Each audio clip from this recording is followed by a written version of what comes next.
Thank you. Republican Congresswoman Cammack of Florida, member of the Energy and Commerce Committee, is here with us now.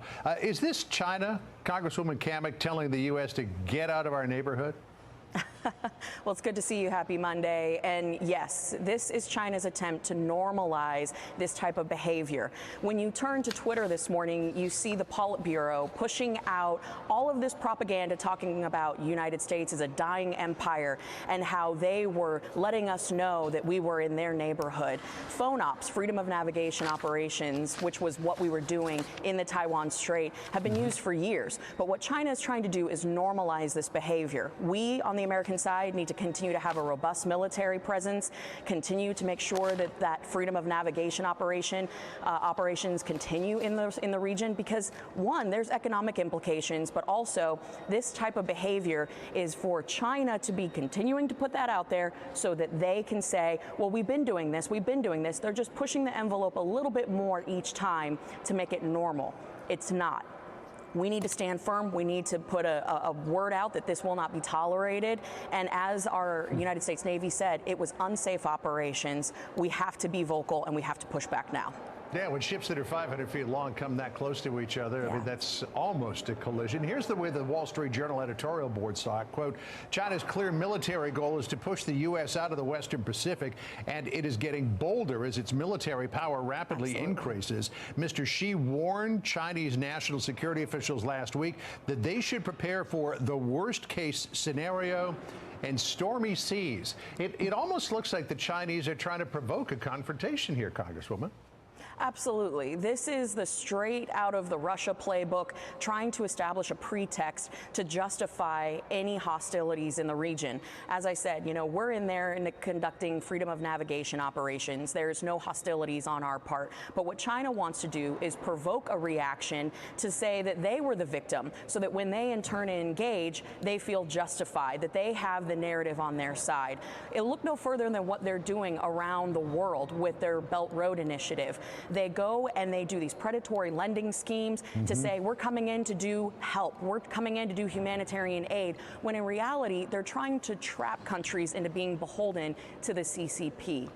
This is their playbook 101. We have to stand firm, take a stance. And I'm telling you, I'm very disappointed in Biden not speaking out about this as of yet. We need to make sure that Congress as a whole is standing strong. Republican, Democrat, we have to be Americans in this when it comes to this issue.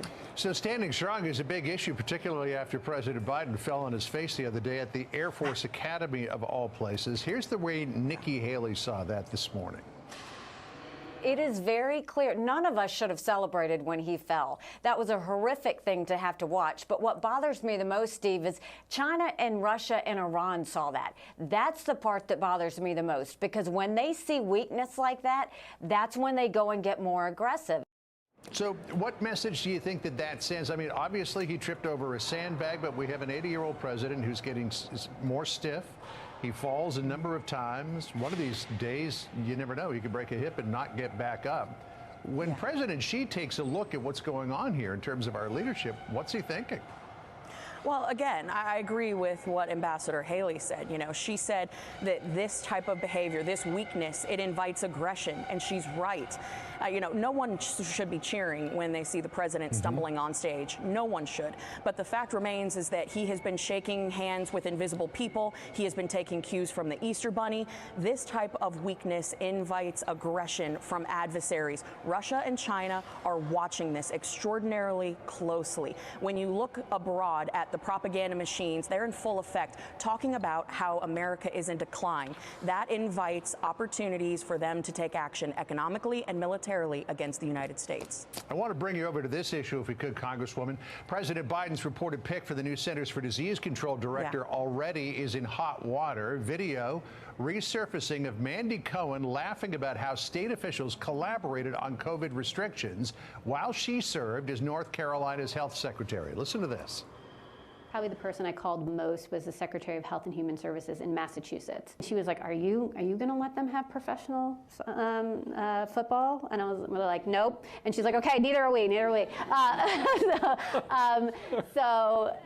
was like conversations like that. So, or I'd be like, so when are you going to think about lightening up a mess? They're like, next Monday. I'm like, okay, next Monday.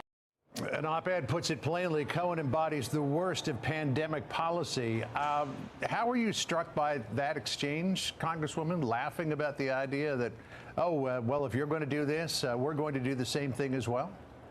It's disgusting. There is nothing funny about the COVID lockdowns that destroyed people's businesses, destroyed livelihoods, harmed kids, harmed communities. There's nothing funny about it. So to have the nominee for the CDC sitting there laughing hysterically about this, it's not funny, it's not cute, and it again speaks to the lack of seriousness that this administration has when it comes to the very basics. When we have less than 50% of Americans today who have faith and confidence in the CDC of all agencies.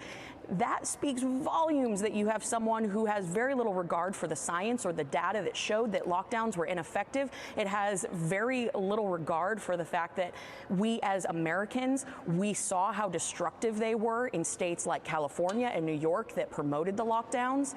It's unacceptable, and the CDC should be focusing on trying to rebuild the trust of the American people rather than further erode it. All right, well, we'll see how that